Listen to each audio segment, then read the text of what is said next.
কিয়ামতের আগে সময়ের বরকত কমে যাবে। 1 বছর মনে হবে 1 মাস, 1 সপ্তাহকে মনে হবে 1 দিন, এরকম মনে হয় না? বরকত দুটা নিচে কে? বিশ্বনবী কিয়ামতের ছোট আলামতের ব্যাপারে যা যা বললেন সেগুলো যদি আমরা ধারাবাহিকভাবে শুনতে চাই, তাহলে প্রথমেই যে আলামতের কথা বলতে হবে সেটা হচ্ছে বিশ্বনবীর এই পৃথিবীতে, এই ধরাতে আগমনটাই হচ্ছে কিয়ামতের সর্বপ্রথম আলামত। এরপরে বিশ্বনবী বলেছেন কিয়ামতের আগ দিয়ে সমাজে ফিতনা ফাসাদ বেড়ে যাবে। আপনি যেদিকে তাকাবেন ওইদিকেই ফিতনা, আপনি চাইলেও আপনার ঈমান বাঁচাতে পারছেন না।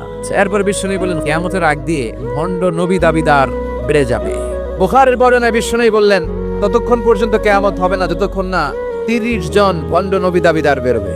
এরপরে বিশ্বনবী ফরমান কিয়ামতের আগে মারামারিটা বেড়ে যাবে। কিয়ামতের আগ দিয়ে এখন দেখেন খালি মারামারি, কুপাকুপি।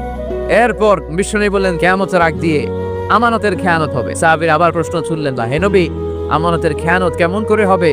বিশ্বনবী বললেন যে লোকটা যেই চেয়ারে বসার যোগ্য নয় তাকে যখন ওই চেয়ারে বসিয়ে দেওয়া হবে তখনই কিয়ামত হয়ে যাবে।